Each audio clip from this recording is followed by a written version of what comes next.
My boyfriend of 7 years completely ghosted me with no rhyme or reason and moved across the country to get away from me.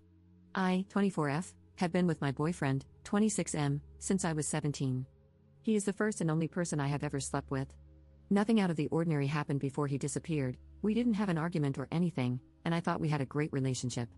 One day we were cuddling on the couch, and the next, I can't get a hold of him. He blocked me on everything. I was so worried at first, I thought maybe he was hurt, or unalived, or in a terrible accident. I only learned from a mutual friend that he basically moved halfway across the country. He is still alive, at least, he just doesn't want to talk to me. It's been 3 weeks now, and I don't know what to do. Do I travel after him?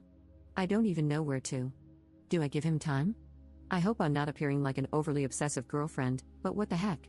We were together for 7 years. I need closure, even if it would be, you are ugly, I never loved you, or, I have found somebody else. Anything, really, I can't just discard 7 years like a used yogurt cup. Maybe I did something wrong, but I don't know what it could be without him telling me. I didn't cheat on him, and I have always tried to be kind and caring. I wasn't a financial burden either, I paid for my own things and paid half of everything. I'm trying to think of all the things I could have done wrong. Maybe it's because of my terrible childhood?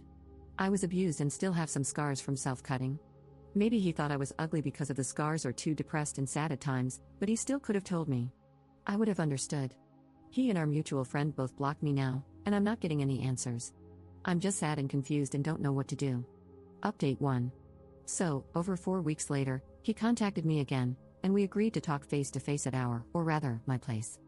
I'll have to disappoint everyone from the start, no movie-worthy Yakuza story. What he told me happened was that he simply panicked and ran away. Apparently, I was asking too many questions about the future, like, if he ever wanted to get married, what he thought about children, etc. I also pushed him a lot to finally finish his degree and get a job, as his main source of income is still his parents. He said he just couldn't handle it and saw his life as being over and needed to get away from it all. Then he started blaming his friend who convinced him that he was wasting his 20s on just one girl. That same friend apparently also got him a job, which is why he moved away hundreds of miles. That job didn't work out, and he got fired after a few weeks. I guess that's why he is back now. I asked him why he didn't at least talk to me and how hurt and worried I was. He said that he didn't want to make me cry and that he didn't really want to break up. He wanted to prove that he could succeed at that job and then come back to me. Overall, a lot was said. We talked for over 2 hours, but that's the gist of it. He must have apologized like 100 times, telling me how stupid he was to let his friend influence him. One kindergarten-like logic stuck with me. He said, "We never broke up, I never said that I wanted to break up, we just took a break." In my mind, that sounded like, you didn't say uno, we're still together. He basically promised me heaven on earth if we got back together, breakfast in bed every morning, he'd do all the chores, etc. He also swore that there was nobody else, that he slept with nobody else. In the end, he asked if he could stay because he hasn't been paid from that job and used all his money and has nowhere else to go. His parents live too far away, and he is on bad terms with that friend who got him the job. I felt a bit bad, but I told him no, that I needed to process and think about everything.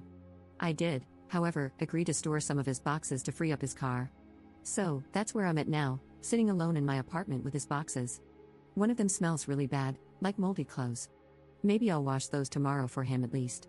Now I need to think about what to do with all of this and what to do with myself. Part of me still loves him. We had so many great moments together before this. He helped me through a lot, he helped me get away from my abusive mother and stepfather. He is the man I wanted to marry, maybe have children with. This is only my side of the story too. I don't know everything he has to go through mentally. I can understand panicking, I don't know. I want to thank everyone who took their time to read all of this. It felt good to write it all down. I went no contact with my mother and stepfather and don't have a lot of friends because I'm a bit shy and not that outgoing, so I don't have a lot of people to talk to about this. Edit. I read nearly all the replies here. Thank you so much for your input, I probably needed to hear a lot of the things that were said. I thought about everything and won't be getting back together with him. The most important argument for me was, what if it happens again? 10 years from now, after we're married or have children? I wouldn't be able to handle it, and I still don't trust him with everything he said happened, or didn't happen, while he was away. I will figure something out with the boxes and everything else that needs to be handled, and I'll try to set clear boundaries when talking to him in the future. He isn't all horrible despite how he acted. He saved me from my stepfather and was there for me in the years after. I owe a lot to him, but I think that also made me accept things and behaviors I shouldn't have, even before he left.